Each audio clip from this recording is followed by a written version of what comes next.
Está aqui conosco, mais uma vez, a nossa querida Renata Brito.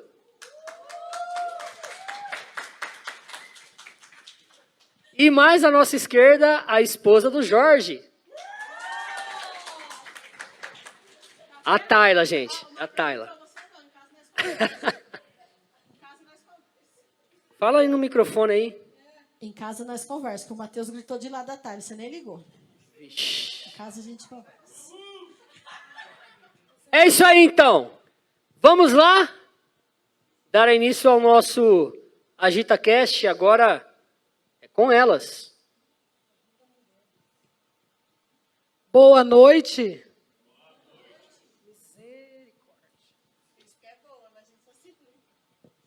Eu creio aqui que estou numa rede de jovens. E os jovens são ligados no 220, né? Boa noite! Não, vocês têm que levantar e dar um grito assim, ó. Boa noite! Vamos de novo? Boa noite! Nem todo mundo levantou, né? A Bíblia diz, jovens, que vocês são fortes e já venceu o maligno, né?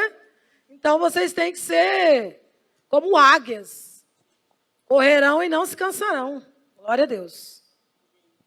Amém. Primeiramente, nós queríamos falar que se você tiver também alguma pergunta e você quiser compartilhar conosco para perguntar para nós. Essa é a chance de vocês fazendo pergunta. Excelentíssima. Corre ali no Oriel, ó, que ele passa a pergunta pra gente. Não percam essa oportunidade, que a gente não sabe quando vai ter outra. Só que aí você vai e diz assim, ó, a tia da minha amiga mandou eu perguntar. E nós estaremos, então, abrindo. Para vocês estarem também perguntando. Então, para nós começarmos, Osânia Rosa. Chamou pelo nome, ficou sério. Nós queríamos saber como que foi o seu processo de conversão. Vamos começar pelo começo. Bom, vou começar contando assim para vocês entenderem assim, essa trajetória até eu aceitar Jesus, né? Eu vim de uma família, vamos chamar assim, normal, né? 4 irmãos, eu sou a mais nova, sou a caçula de 4 irmãos. Eu não nasci aqui em São Carlos, mas minha família veio para cá quando eu tinha 3 meses de idade. Então, praticamente, eu sou são carlense. Bom, com 9 anos, eu perdi a minha mãe. A minha mãe, ela tinha problema do coração. Ela tinha doença de Chagas, né? Não sei se todo mundo conhece, né? Que é aquele bichinho barbeiro que pica a pessoa, porque, na verdade, a minha mãe, ela morava em Minas. E lá em Minas tinha muita casa, que chama-se hoje assim de pau a pique, que são casas feitas de barro. E tem muito desses bichinhos aí. E ela foi picada quando criança. E aí, conforme o passar do tempo, desenvolveu essa doença. E, com 9 anos, ela faleceu. Eu era mais nova, então eram 9 eu, o outro 10, o outro 11, o outro 13. Então, eu não tive uma infância conto de fadas, né? Vamos começar por aí. Porque eu tive que aceitar na marra, né, essa perda da minha mãe. Praticamente, eu não tive muito contato assim com a minha mãe. Por quê? Porque ela ficava muito tempo internada e pouco em casa. Então, assim, 7 dias, ela ficava 2 ou 3 em casa e 4 no hospital. O que eu me lembro quando eu era, assim, da minha infância, nesse período, era que uma vez eu fui visitá-la, para eu vê-la, eu precisava ir no hospital. Então, o meu pai conversou com o médico para liberar para a gente poder vê-la. Então, eu me lembro de vê-la deitada na cama e eu entrando e conversando, ficando um tempinho, e era só esse tempinho e vim embora. Então, com 9 anos, ela faleceu. Então, no começo, foi muito difícil para mim. Eu acredito também, lógico, meus irmãos também, porque naquela época, diferente de hoje, que as crianças já nascem já, né, andando já, né, bem evoluída. eu não entendia muita coisa. Então, por exemplo, quando o meu pai saiu e deixou a gente em casa, quando ligaram do hospital, depois a minha tia veio, já sabendo da notícia, né, que ela havia falecido. Então, eu me lembro assim, que nós estávamos no quarto, deitado, e a minha tia chegou e nos chamou. E aí, sabe como que é adulto, né, crianças? Ela não chegou e falou assim, ó, sua mãe e tal. Não, ela chegou e falou assim, olha, a sua mãe era uma mulher muito boa. E como ela era muito boa, o Papai do Céu pediu para ela ir morar lá com ele. Mas aí você imagina uma criança de 9 anos, tão inocente, né? E aí a gente ficou assim, ouvindo. E aí eu me lembro que um dos meus irmãos perguntou assim, mas ela vai voltar quando? E ela ficou assim, sem saber como falar. Não, mas ela foi... O Papai do Céu chamou ela. Tá, mas que dia ela vai voltar? Eu me lembro, essas são assim, algumas cenas que eu tenho assim, na minha mente sobre essa perda. Eu me lembro que eu fui no velório, a minha avó me levou até o caixão da minha mãe. Ela falou, esse aqui é seu maior tesouro que Deus está levando. Só que, quando tudo terminou, né, eu me lembro que nós viemos para casa, estava já entardecendo, nós viemos para casa, e eu me lembro que no outro dia, quando eu acordei, eu falei para mim mesmo, nossa, eu tive um sonho tão ruim, sonhei que a minha mãe tinha morrido. E eu lembro que eu fui no quarto dela, porque eu dormi em outro quarto, né? Só que ela não estava lá. Aí que começou a cair a ficha de que eu não haveria mais, nunca mais. Bom, aí foi um período mais difícil, principalmente para o meu pai, porque ele não tinha, assim, como que eu vou falar? Ele não tinha um andamento da casa como uma mulher. Então, ele precisou assumir a casa da noite para o dia, com 4 crianças, aí você imagina. Hoje, uma criança com 13 anos está trabalhando, mas naquela época, uma criança, por exemplo, de 13 anos, era realmente uma criança, né? Então, era perigoso deixar sozinho. E ele tinha um grande desafio de ter que sair para trabalhar e deixar os 4 em casa. E era guerra, como irmãos, né? E nesse período que ele nos deixava em casa, então ele fazia uma tabelinha, né? Fulano vai fazer isso, isso, isso, isso, isso. À tarde ele voltava e conferia tudo.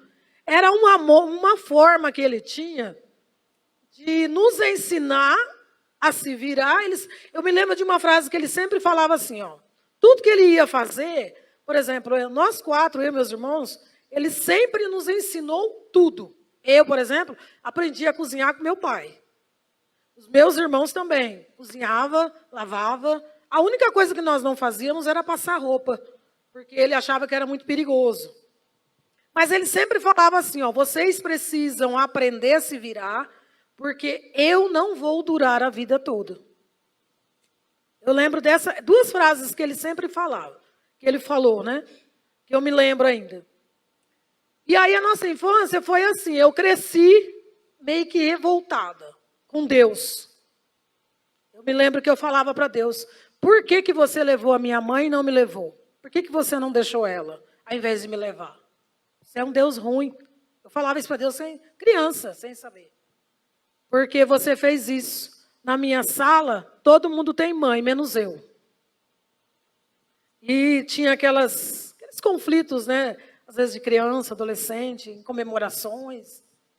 E às vezes, eu criava tanto bloqueio em relação a isso, que eu, às vezes, evitava até de comentar. Tipo, semana que vem é o Dia das Mães. Então, eu evitava. Porque eu olhava e falava, a minha amiga vai comemorar, mas e eu? Vou comemorar o quê? E aí, então, foi um período assim meio complicado para mim, né? Ter que conviver. Por isso que às vezes eu sou bem enérgica, assim, viu, gente? Que eu convivi com 3 homens, mais meu pai, né? Então, eu tinha que resolver tudo, não tinha esse negócio de eu vou chorar até resolver. Não, levanta e resolve o problema.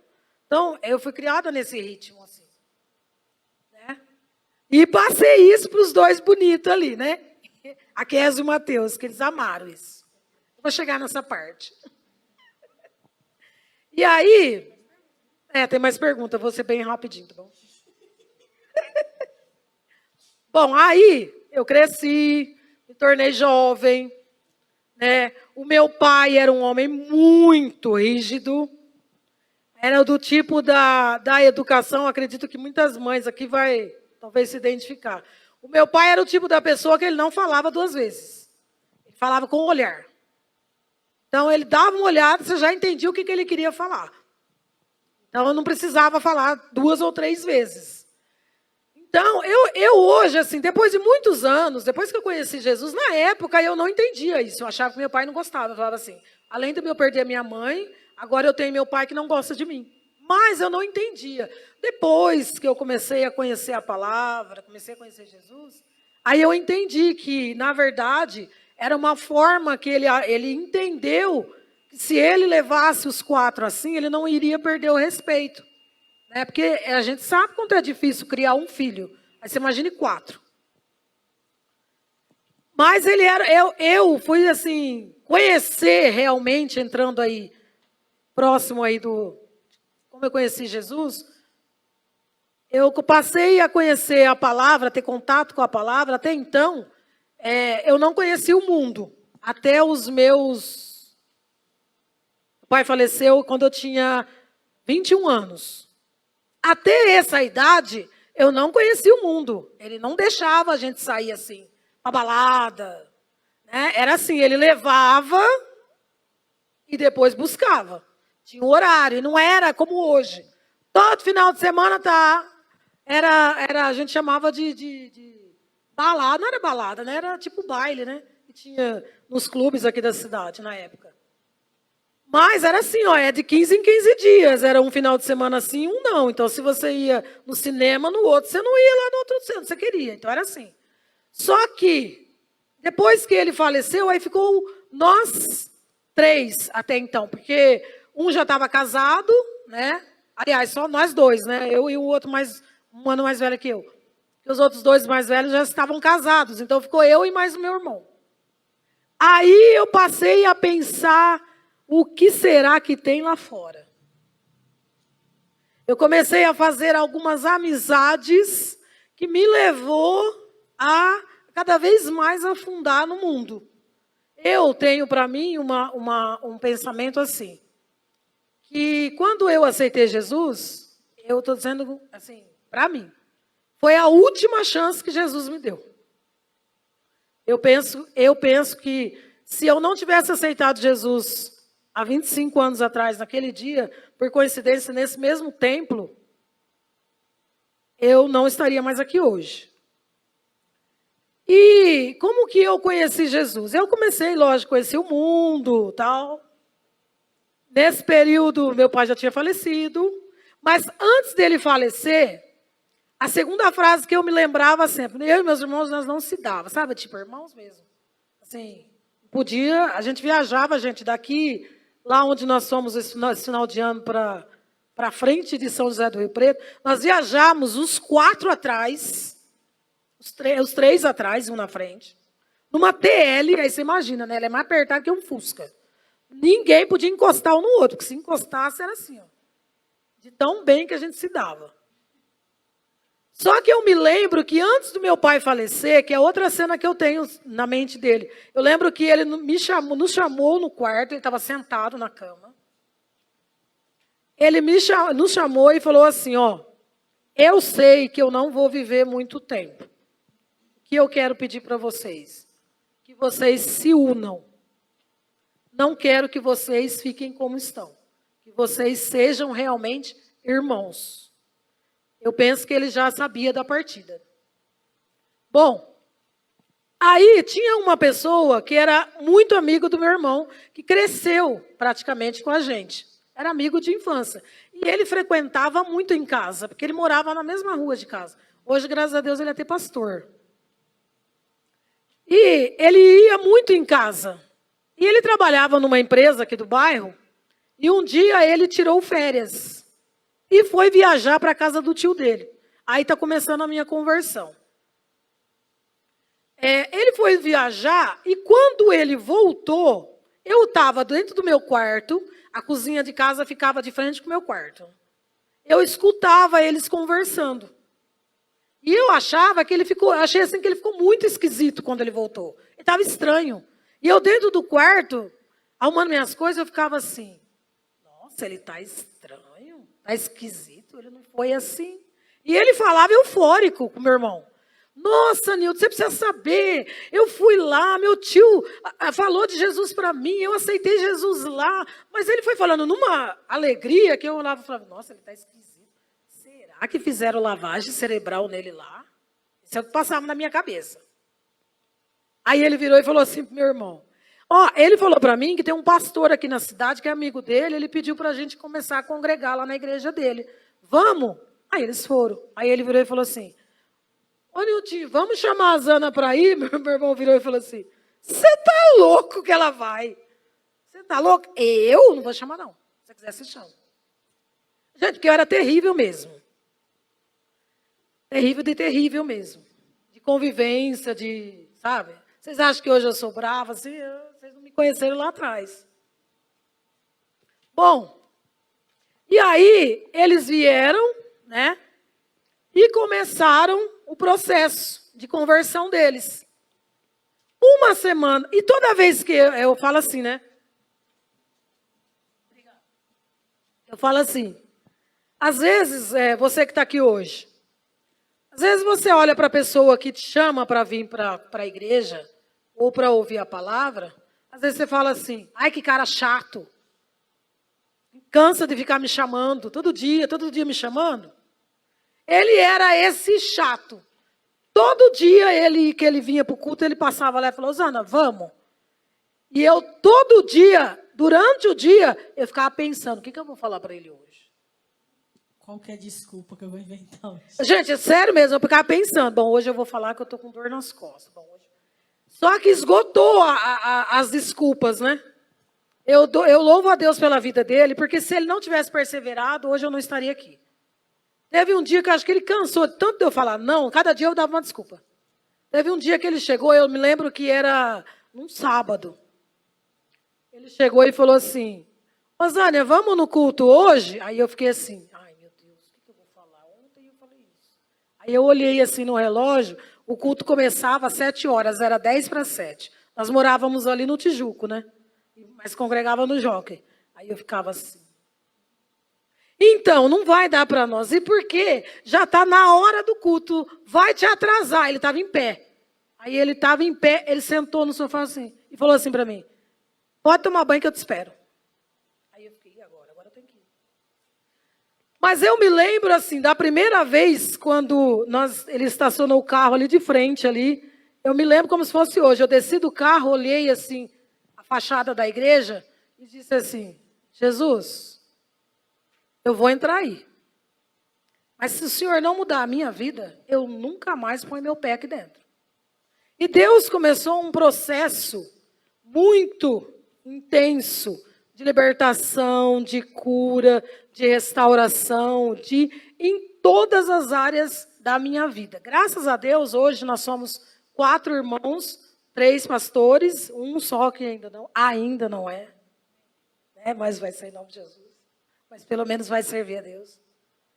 E Deus começou esse processo. E o que eu deixei assim para essa última parte, o que me alegrou mais ainda depois de eu aceitar Jesus, isso foi no dia 29 de agosto de 1996. E no dia... Gente, aqui não tinha nem nascido. Não tinha nem nascido. E no dia 15 de novembro... Só faz as contas aí da idade dela. Aliás, 97.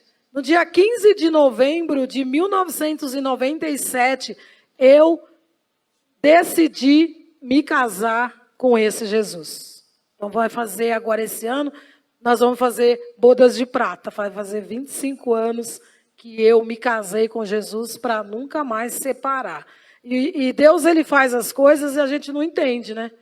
Depois que eu me converti, como que eu tive contato com a palavra? 4 anos antes de eu me converter, eu não sei como... Pergunta, é a gente que faz, viu? Mas eu vou terminar. Ela está se perguntando e se respondendo. Se perguntando, nem precisava da gente. Só vou falar agora e paro.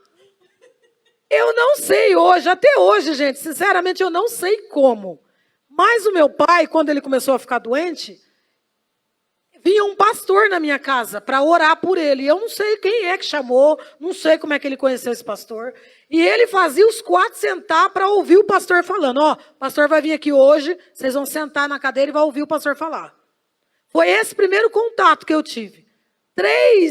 4 anos depois que eu fui aceitar Jesus. É os planos de Deus que nós não entendemos. 1 ano e meio, acho que 2 anos depois que eu me converti, uma pessoa veio para mim, que conhecia uma amiga minha em comum, e falou para ela e falou assim, Zânia, você sabia que o seu pai aceitou Jesus? Eu falei, não. Ele falou assim, o meu irmão estava internado na Santa Casa, e ele ouvia uma rádio evangélica, e o seu pai estava internado junto com ele. E esse meu irmão perguntou para ele, apresentou o evangelho para ele, perguntou se ele queria aceitar Jesus. E ele aceitou. 1 semana depois, Jesus recolheu ele. Então, eu acredito assim que tudo Deus foi preparando. Até essa perda, não é fácil, mas é tudo, eu acredito assim, que é um trabalhar de Deus, até mesmo para trabalhar no nosso caráter, nossas emoções, né? E tudo mais. E aí eu aceitei Jesus e sou feliz até hoje, graças a Deus. Ai. A segunda pergunta ia ser como que ela chegou até a igreja, né? Se foi...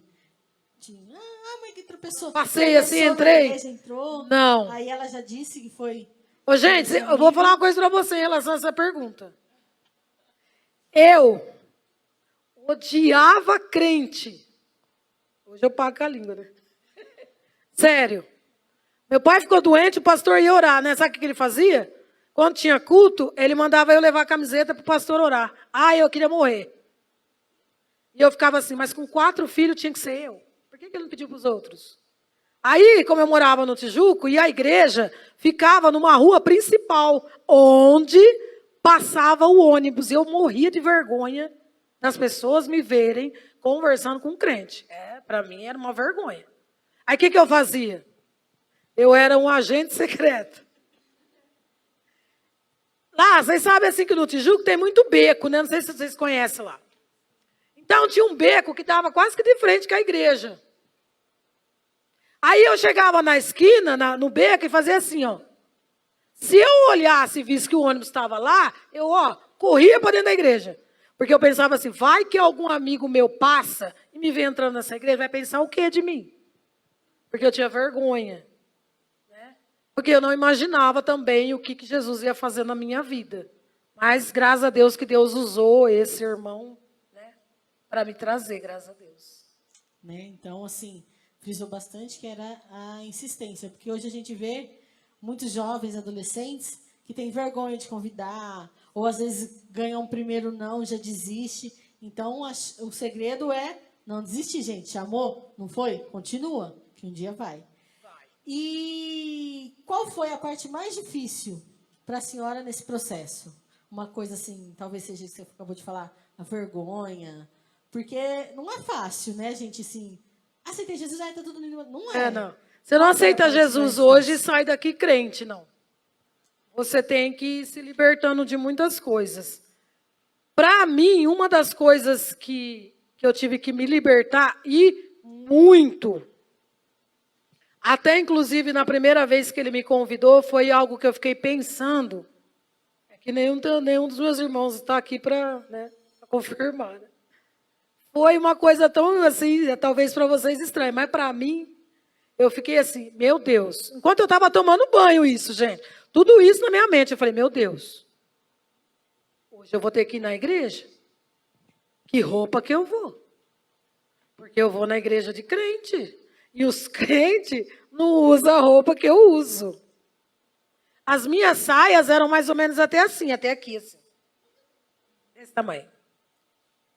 Nunca na minha vida que eu usava blusa assim. Nunca. Era tomara que caia, era frente única, era topinho, era essas coisas. Cropped. Naquela época eu não falava cropped, era top. Eram roupas, a questão das vestes, eram músicas. Eu sempre, gente, não é agora que eu sou crente. Eu sempre amei música, sempre. Todo lugar que eu trabalhava desde quando era criança. Eu comecei a trabalhar com 12 anos, em casa de família. Eu levava um radinho pequenininho e ficava o dia todinho ouvindo música. Mas para mim a libertação foi a questão das músicas que eu ouvia. Eu gostava muito de pagode e músicas internacionais.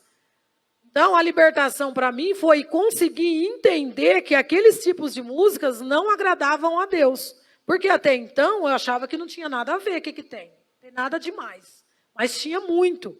Mas, uma das coisas, assim, na questão da música, graças a Deus, na época o pastor ele teve muita sabedoria, porque eram muitos jovens chegando. Eu tinha 23 anos. Então, como é que você vai ensinar isso para um jovem que está vindo do mundo? Né? Mas Deus deu muita sabedoria para ele ensinar, para ele nos ensinar como deixar isso, né? Mas das roupas não precisou. O próprio Espírito Santo foi trabalhando no meu coração. Tem situações que o Espírito Santo te coloca no estreito para você acordar. Por exemplo, eu era muito assim, eu vinha na igreja com uma roupa, em casa eu usava shortinho ainda, blusinha ainda, curtíssimas, escandalosíssimas, e saía para a rua. Ia no mercado, crente. E um dia Deus me colocou no estreito, sabe? Eu estava tão tranquilo em casa, escutei batendo na porta. E minha casa era assim, ó, era a porta da sala e o portão. Aí, quando eu saí, dei de cara com quem? O pastor. Com a família pastoral. Aí eu fiquei na porta assim, com um shortinho desse tamanho, eu não sabia se eu voltava, se eu me escondia debaixo do sofá, o que eu fazia? Sabe quando Deus vai te constrangendo e eu sentei? Aí sim, né? Aí virou um cinto. Sumiu. Aí eu ficava assim, ó. Aí eu inclinava, porque eles estavam de frente para mim, porque eu fiquei com vergonha. Aí eu ficava usando assim o braço de tapa-sexo, né? Aí eu ficava assim. E eles, naturalmente, agindo normal. E eu com uma vergonha, eu olhava, meu Deus, esse povo vai embora. Quando eles foram embora, eles não falaram nada. Quando eles foram embora, eu olhei e falei assim, Espírito Santo, nunca mais eu vou usar essa roupa. A roupa que não serve para eu ir para a sua casa, eu não posso usar dentro de casa. Então, Deus, ele muitas vezes, ele nos coloca, porque às vezes a gente endurece o coração em algumas áreas, e a gente ainda quer insistir, achando que não tem nada a ver. Nós queremos nos enganar, né? Não é Deus que não...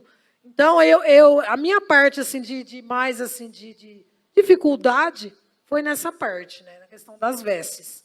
Eu não usava na igreja, mas usava em casa. Né? Imagina eu, crente, indo com um shortinho desse tamanho no mercado. Ia falar de Jesus para as pessoas? Não, né?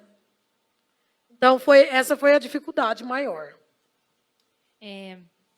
Conta pra gente agora 3 coisas que a senhora usou para se manter firme em sua caminhada com Cristo.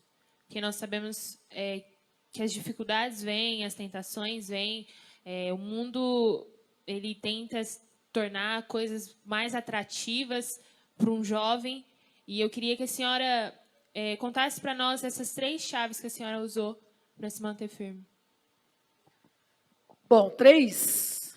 O que nos ajudou muito, eu digo nos, né? Quando nós viemos alguns jovens, meu irmão e mais alguns jovens juntos. Primeiro, nós tínhamos muita fome e sede de Deus. Nós terminávamos o culto, nós não sabíamos o que a gente ia fazer, porque a gente tinha tanta vontade de aprender a palavra, e a gente estava assim, perdido. A gente não sabia que lado que ia ir. Detalhe, gente, não pense você que quando nós viemos para Jesus, eu tinha 23 anos, eu era mais nova. Pense você que a gente só andava com os crentes, a gente via dentro da igreja muita coisa errada. Mas nós não deixávamos levar por aquilo. E uma das coisas que mais nos ajudou, a segunda coisa, foi que Deus, ele preparou, eu penso que hoje, se fosse hoje, ele talvez seria o nosso líder, nosso discipulador. Ele era diácono na época, o pastor Luiz, não sei se todo mundo conhece, pai do Robson, né? E Deus preparou ele para nós, na nossa vida, que terminava o culto, o que ele fazia com a gente? Ele morava aqui perto, então ele nos levava para a casa dele, lá nós ficávamos, acabava o culto 9 horas, até meia-noite falando da palavra, orando, perguntando, a gente tinha muita dúvida, a gente perguntava para ele, e ele tinha uma paciência de responder. Isso foi uma das coisas que mais nos ajudou, andar com pessoas firmes. Tem um ditado que diz assim, ó, diga-me com quem tu andas, que eu direi quem tu és. Se você andar com pessoas que não têm vida com Deus, que não têm compromisso com Deus, automaticamente, daqui a pouco você está agindo igual ele. Como o filme que nós vimos ontem, o crente sem compromisso. Você já não busca mais em oração, você já não quer mais orar, você já não quer mais ler a Bíblia, você não quer mais se consagrar. Você vai começando a se entortar. Então, 3 coisas que me ajudou muito, até hoje. Fome da palavra de Deus. Mas outra coisa que eu sempre ouvia quando eu me converti, e eu não levava isso no meu coração, porque eu entendo que isso não tem sentido. Quando o novo convertido, que a gente fala o novo, que é o que está chegando, sabe? Eu ouvia muito assim, você está assim animado agora, porque você está no primeiro amor, mas logo isso vai passar. Mas se passar, o que vai sobrar? Se passar o desejo de orar, de ler a Bíblia, de se consagrar, já morreu já. Então, o crente, se ele tem 30, 40, 50 anos, 1 ano, ele tem que viver sempre no primeiro amor. Viver desejando buscar a palavra de Deus, ler a Bíblia, se incomodar se não orou, se não leu, se não meditou, isso tem que te incomodar. Você está perto de pessoas que estão falando palavras ruins, se isso não te incomodar, tem algum problema. Você tem que se sentir incomodado. Por quê? Porque o Espírito Santo está junto com você. Então, ter fome da palavra de Deus, andar com pessoas espirituais. Você vai ouvir muitas pessoas dizendo assim, eu não ando com a irmã, ela só fala de Bíblia. Eu não ando com a Renata, que tudo que eu falo para ela, ela manda eu orar. Agora, vai andar com outras pessoas que não falam nada de Deus. Ela vai falar assim, você pecou? Não tem problema não, fique em paz. Deus perdoa. Deus perdoa. Deus conhece seu coração, sabe? Essas frases montadas. Então, se você andar com pessoas firmes, eu tenho para mim, eu sempre, toda vez que eu oro, eu falo para Deus. Por que toda mãe tem essa frase, eu tenho para mim? 3 coisas que eu sempre, quando eu vou orar, desde quando eu me converti, eu falo para Deus. Primeiro, nunca me deixe esquecer de onde o Senhor me tirou.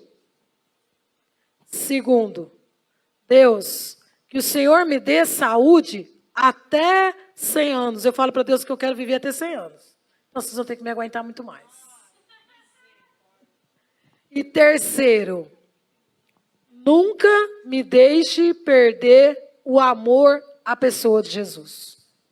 Porque o dia que isso acontecer, o dia que eu perder o amor, o dia que eu esquecer de onde Jesus me tirou, aí Jesus pode me levar. Porque que sentido tem a vida sem Jesus? Nenhum. Não é? E assim, vamos para essa pergunta que eu acho que é bem legal aqui. Não sei se tem alguém que faz faculdade, mas a senhora fez faculdade, sendo cristã. E eu acho que uma das maiores uma das maiores dificuldades que hoje o jovem, adolescente tem é ser crente na escola, ser crente num curso. Porque, como a gente sempre fala, ser crente da porta para dentro é fácil, porque todo mundo aqui é crente. Aí, quando chega na escola, na faculdade, onde for, é o que a senhora falou, que se junta com as outras pessoas e se deixa contaminar. Como foi para a senhora fazer a faculdade sendo cristã? O que a senhora fazia para, não deixar ser influenciada? Conta para a gente um pouco dessa sua experiência. Bom, na minha sala era só eu de crente. Era uma sala com mais ou menos...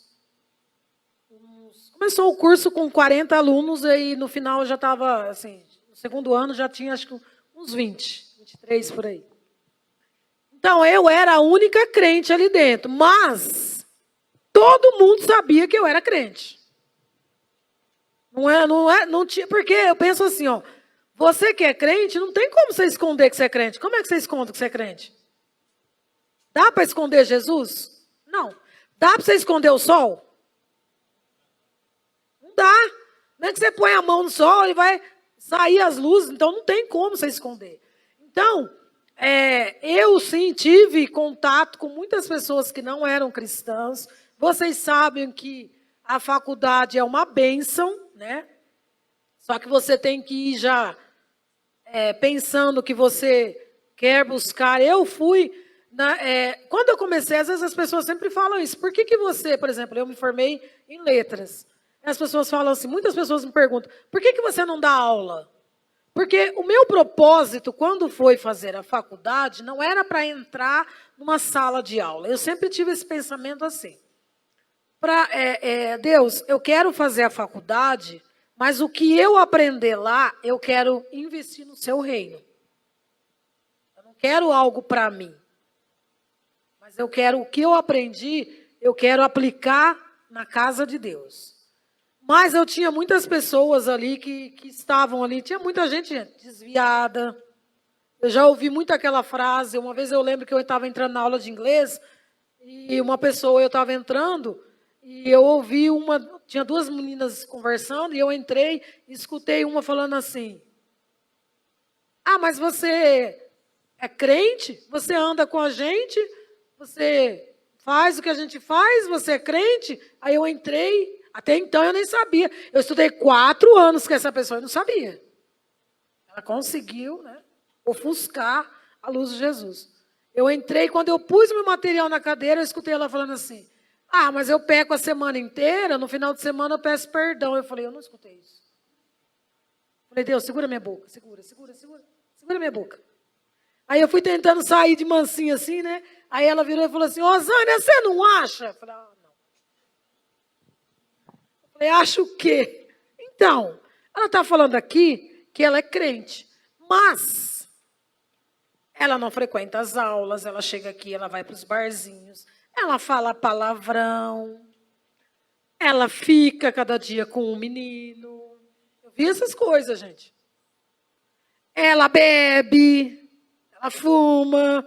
Você não, olha as pedras que ela manda. Você não acha que se ela optou para seguir essa religião, ela não tinha que levar a sério? Aí eu falei, mexeu agora, né?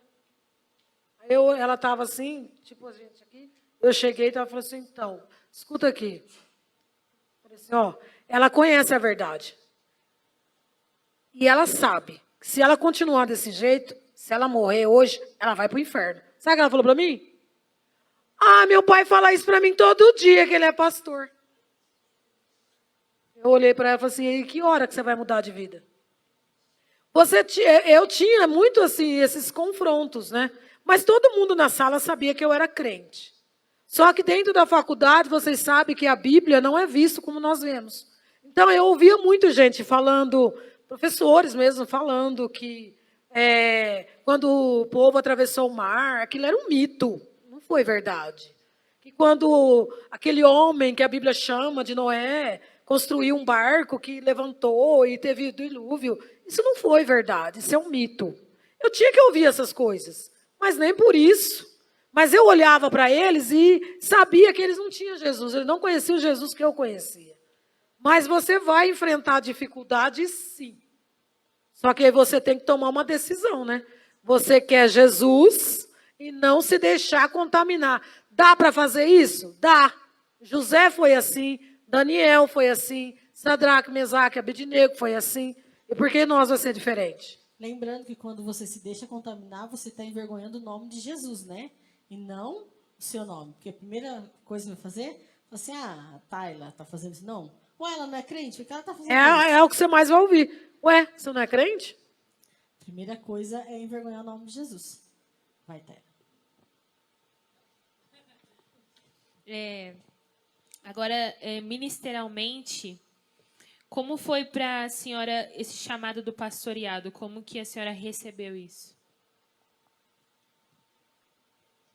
Na verdade, quando eu aceitei Jesus, eu nunca nunca passou na minha cabeça que um dia eu ia ser pastora.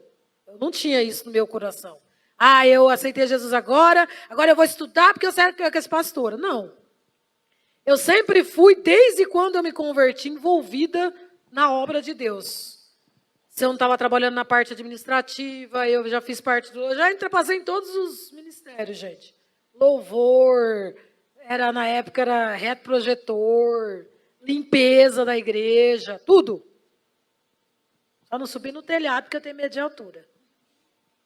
Mas eu passei em todos os ministérios. Não porque eu queria procurar um ministério, não. É porque eu queria trabalhar. Se precisasse falar assim, ó, preciso de alguém para lavar o banheiro. Não, eu vou. Né? Eu mesmo lavei a igreja há muitos anos. Né? Para mim aquilo era um prazer. Já morei na igreja também. Né? Mas eu nunca assim desejei, né, ardentemente ser pastora. Não, foi acontecendo. Conforme eu fui me entregando, Deus foi abrindo as portas, realizando ministérios, né, na minha vida. Mas não foi uma coisa assim que eu planejei ser pastora, não. Mas eu estava disponível a que Deus quisesse me realizar na minha vida, né? Já fui morar em outras cidades, abrindo igrejas nesse ministério. Morei lá sozinha. Nem por isso ouvi da minha própria pessoas, da minha família, para que você está fazendo isso? Você vai sair do seu trabalho? Para quê? Para ficar dormindo no chão como você está dormindo? Para quê? Você tem casa própria, você não precisa disso. Eu sei que eles não entendiam essa escolha, porque andar com Jesus é uma escolha que você faz para o resto da vida. É por isso que eu digo assim, tudo que eu passei, desde a minha infância até eu conhecer Jesus, Jesus estava me preparando para tudo aquilo que eu ia passar depois também que eu me convertesse. Enfrentei muitas dificuldades também dentro da igreja, gente. Pessoas se levantando, mas isso, calúnias, ouvi muito isso. Mas eu não me deixava atingir, porque eu sabia quem eu era diante de Deus e sabia o que Deus me conhecia. Então eu não me deixava, sabe, como às vezes você ouve hoje? Ah, eu não vou mais porque a Tayla falou mal de mim. Falou, aí, daí. Eu sei quem eu sou, eu sei que eu não sou. É que as pessoas falam. Então, por que eu vou abandonar? O que Jesus tem a ver com isso? Nada. Então, foi algo que foi acontecendo. Né? Eu fui ungida pastora depois que eu me casei. Né? Eu não nasci pastora, não. Não nasci também no berço evangélico. Mas Deus foi trabalhando, né? Preparando. Tudo foi um trabalhar de Deus. Me surpreendendo em momentos que eu não imaginava. Até no dia que eu fui ungida pastora, eu tinha casado no civil, e logo que eu casei no civil, porque nós casamos no civil numa semana, na outra semana nós casamos na igreja, por questão de datas, né? Então nós casamos, cada um foi para sua casa. Né? Depois, na outra semana, a gente casou na igreja. Mas quando nós casamos no civil, nós acabamos de sair do cartório, trocamos de roupa e fomos para um encontro que estava tendo numa das escolas. O pastor foi para os homens e eu fui para as mulheres. Eu estava sentada, né?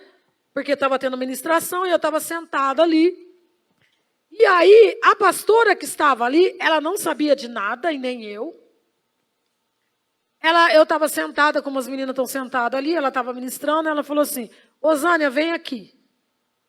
Aí eu falei, meu Deus, o que ela vai falando? Não fiz nada. Né? Que até então eu era membro, né, gente? Ela falou assim, vem aqui. Eu estava aqui ministrando e Deus me mandou parar a ministração e me mandou te ungir como pastora. E aí ela chamou as líderes dela, derramou o óleo e me ungiu. Até então eu não sabia, nem o pastor não sabia. Depois que terminou tudo, que nós estávamos indo embora, que eu falei para ele que tinha acontecido isso. Então aí Deus foi fazendo as coisas, né, gradativamente até hoje. Eu costumo dizer assim, que o que Deus pedir para mim, eu estou disposta a fazer. Como eu costumo sempre falar, que quem nasceu de novo não tem livre-arbítrio, não faz o que quer, faz o que Deus manda. Né, gente? Infelizmente, a gente vai ter que acabar por causa da hora, né? Olha a tristeza deles. Só para nós encerrarmos, eu gostaria que a senhora dissesse algo assim para nós. O que a senhora diria hoje, com a experiência que a senhora tem, o que a senhora diria para a Osânia antes da sua conversão? A Osânia hoje mandou no Osânia para a Osânia lá? Meu pai. O que você ia falar para ela agora? Eu ia falar para ela que ela perdeu de conhecer Jesus antes. Se ela tivesse conhecido Jesus 4 anos antes da sua conversão, quando ela teve o primeiro contato com a palavra, ela teria evitado de sofrer o quanto sofreu, teria evitado de deixar o diabo fazer cirandar como cirandou, de levá-la ao fundo do poço. Ela poderia ter feito isso diferente. Mas, porém, contudo, entretanto, nós sabemos que Deus tem seus propósitos. Né? Às vezes eu sempre me perguntava isso, quando eu conheci Jesus, eu falava assim, Deus, por que o Senhor não me chamou antes? Quando eu era adolescente, ou quando o Senhor mandava o pastor vir aqui. Por que o Senhor não bateu no meu coração mais forte, assim, me chacoalhou, para eu aceitar Jesus para o Senhor naquele dia? Porque Deus, ele tinha os seus propósitos, né? Mas, jovem, nunca é tarde para você aceitar Jesus. O que o mundo, eu sei que você tem que pensar assim, o diabo, ele não cria nada. Muito pelo contrário, ele pega o que está criado e distorce. Por mais manjares, ofertas que ele possa te oferecer, é lixo diante do que Deus tem para você. Trocar uma eternidade para algo que vai ser momentâneo, porque, gente, no período da minha conversão, antes de eu me converter, eu estava praticamente, se fosse hoje, eu diria que eu estava entrando em depressão. Porque quando ele me chamava, eu já nem saía mais. Eu combinava com as meninas e saí. Quando chegava na hora, eu me dava um desânimo, eu não ia mais. E muitas vezes, como eu frequentava muitos lugares, barzinhos, quantas vezes eu entrava nos bares, banheiros, e via pessoas usando droga na minha frente. Mulheres. E eu ouvi uma voz que dizia assim, o que você está fazendo aí? Aí não é o seu lugar. Mas eu vivia na carne, não dava ouvidos. E quantos lugares que eu ia, que estava lotado de pessoas, e eu me sentia sozinha. Sabe, aquele vazio que muitas vezes a pessoa sente, e ela tenta preencher com bebida, com cigarro, com mulheres, com prazeres. Não vai preencher. Porque esse vazio é só a presença de Jesus que vai preencher. Não existe. Eu sempre falo isso, gente. O dia que alguém inventar algo que seja melhor que a presença de Deus, acho que tá para nascer ou nem vai nascer. Falar assim, não, eu encontrei algo melhor. Aonde? Se Jesus é a melhor parte. Então, é difícil aceitar Jesus? Sim. Jovem, eu vim de um convívio que era normal ficar. Jovens, era normal, até dentro da igreja. Mas eu olhava aquilo e aprendia do seguinte, eu tenho que aprender com o erro dos outros, não com o meu. Então, se você, jovem, adolescente, criança, entender que você não precisa errar para você aprender. Aprenda com o erro dos outros. Saiba quem você é na presença de Deus.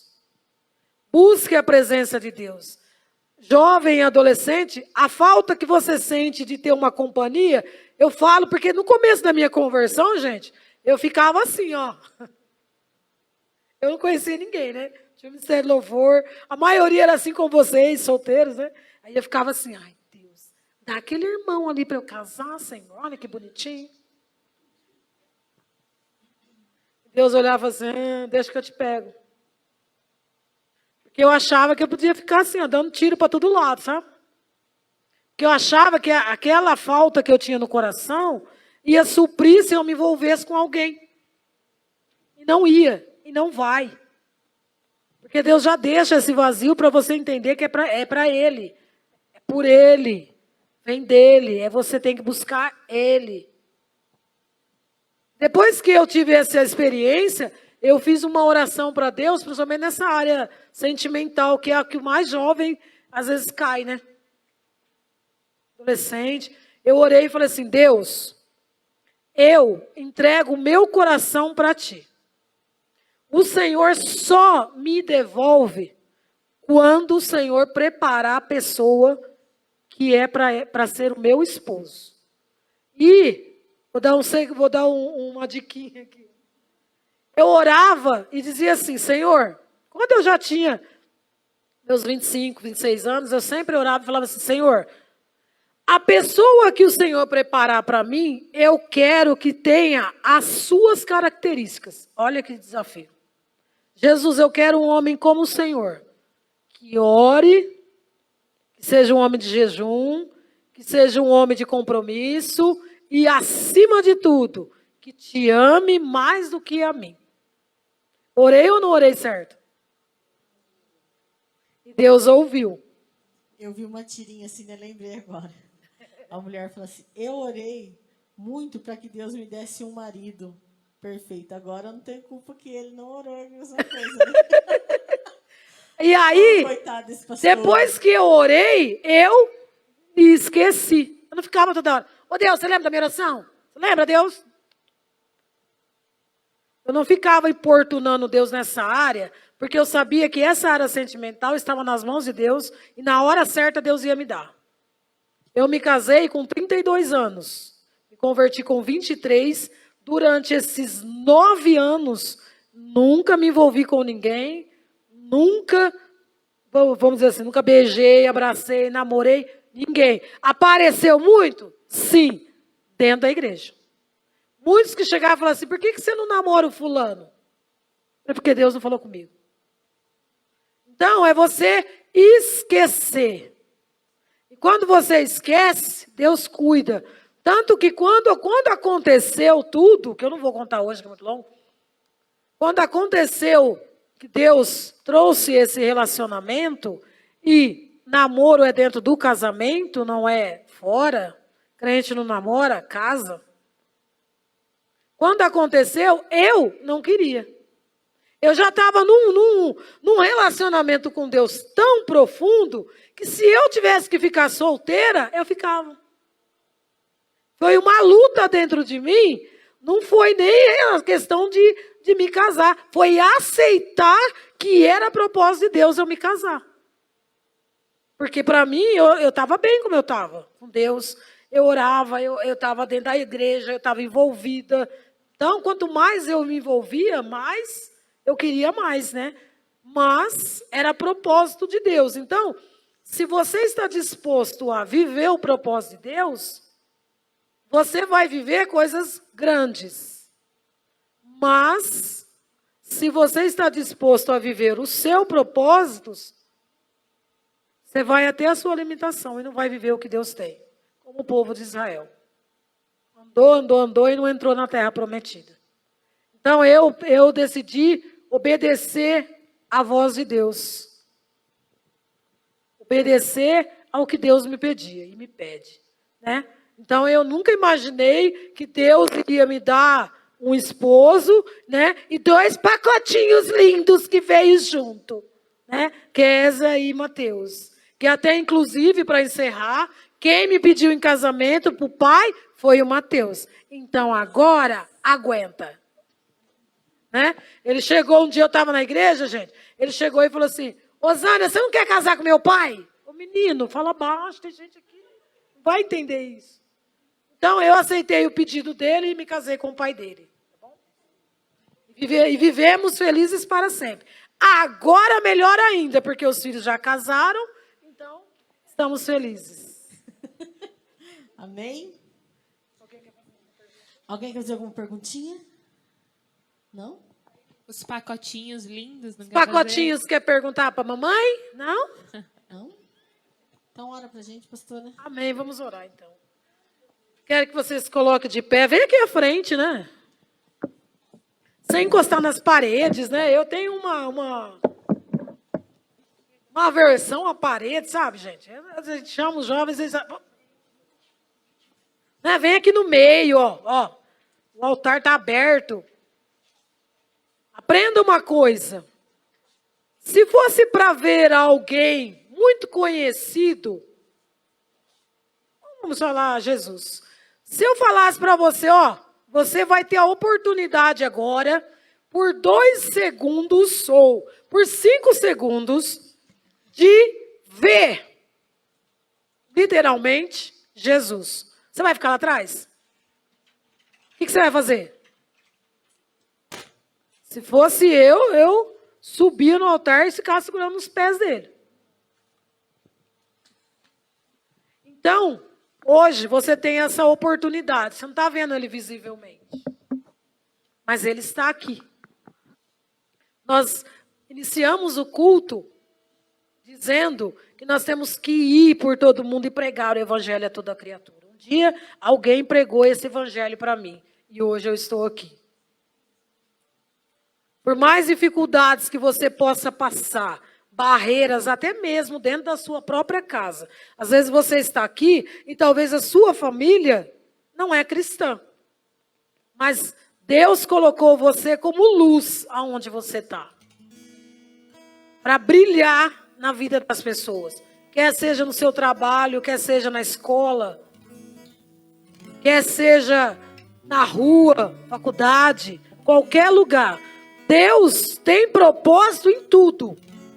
Deus não te colocou aonde você está hoje, simplesmente por colocar. Mas Ele quer que você seja luz aonde você está.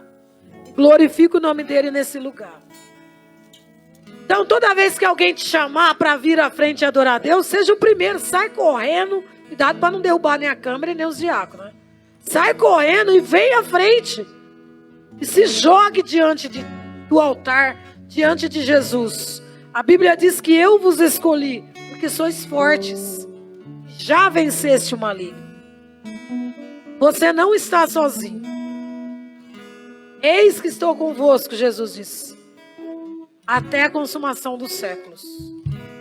Então busque a presença de Deus. Busque a palavra de Deus. Busque estar no altar de Deus, independente das circunstâncias. Amém? Você pode fechar os seus olhos. Vamos orar nessa noite. Pai, em nome do Senhor Jesus Cristo, nós queremos te louvar, Senhor Deus. Te glorificar e engrandecer a tua presença nessa noite.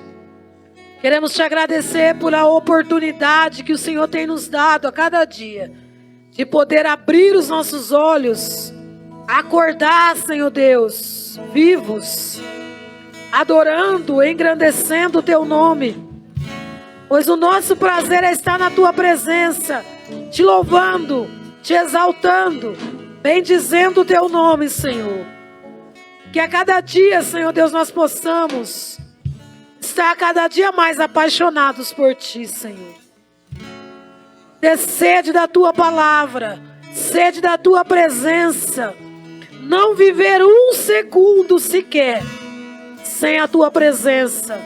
Coloca em nós cada dia, Pai, o incômodo, se nós nos conformarmos com esse mundo. O incômodo de não lermos a tua palavra, de não sentirmos até mesmo a tua presença. Não nos deixe, Senhor Deus, nos acomodar com as circunstâncias, mas nos dê forças, nos dê, Senhor Deus, ousadia, coragem, para avançar, Senhor Deus, em cada dificuldade, para avançar, Senhor Deus, em cada limitação, para que nós possamos olhar para os olhos, olhar para os montes e saber que é de lá, não vem de lá o nosso socorro, mas vem do Senhor. Que nós possamos levantar os nossos olhos aos céus e saber que há um Deus que cuida de nós, que há um Deus que zela por nós, que nos protege, que nos guarda, que nos livra. Pai, que nós possamos todos os dias estar diante da Tua presença, te adorando. Ensina-nos a conhecer quem realmente o Senhor é, a viver o Evangelho verdadeiro, a nos apaixonar por Ti, em nome do Senhor Jesus. Aleluias.